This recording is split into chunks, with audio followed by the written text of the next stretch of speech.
representatives from the university, they had come to India, and that is when they introduced us to a few people, and then they gave us a few contacts, and we had to talk to them when it came to on-campus housing. But when it came to off-campus, we had specific amount of groups and interacting with one another, that what university are you going to, and especially when it came to College Pond meet and greet, it helped a lot.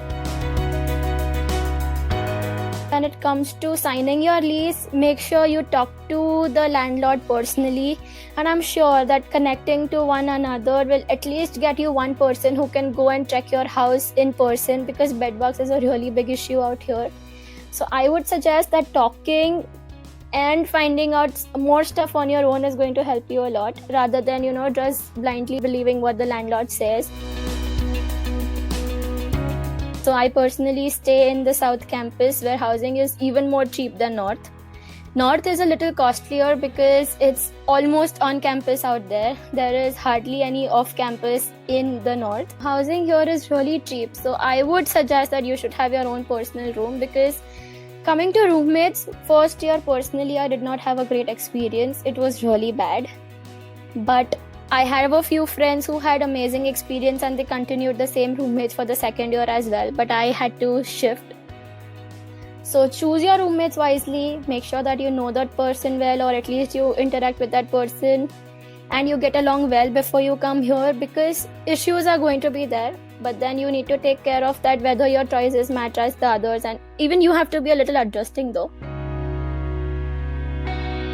The average in the South campus is around $350 for the rent, and excluding utilities. And when it comes to travel is completely free. Like, we have these 20 shuttles going in and around campus and from different campuses to the other campus. We have a few shuttles just scheduled for your marketplace, a few malls. So there are some specific days and some specific times wherein your bus shuttles take you everywhere.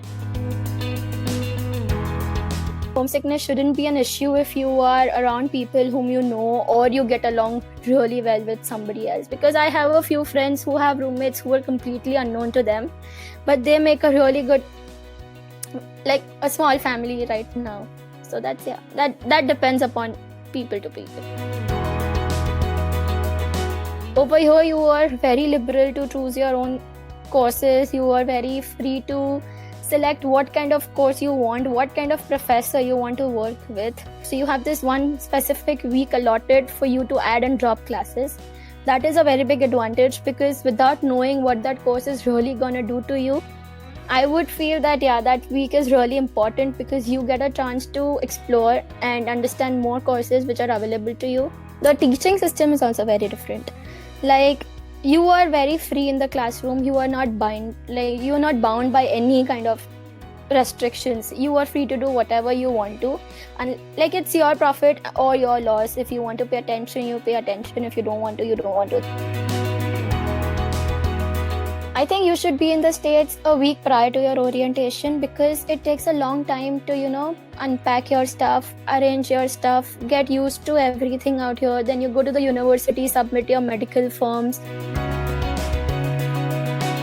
For us, the orientation was divided into 3 parts. The first one was the entire university orientation, which was just a warm welcome to the new students. Then we had our own department orientation, in which we were told about what kind of courses you will have to opt for, the credit system, how many credits are you supposed to take in one particular semester. And then we had these 3 streams: thesis, non-thesis, and projects. So whoever wanted to opt for anything, they were free to do so. And there was this one specific orientation in which they were just focusing on your visa status, your OPT, your CPT, and every other activity related to your future. Basically, the strength of chemical engineering, when I was admitted, like fall 2017, it was around, I would say 45 or 50 students at the max. Majority of them they were from Asia. Very few Indians in my batch though, but this semester, like fall 2018, I have seen a lot of Indians coming to UB. I would say at least 50 to 60% of the class had prior experience.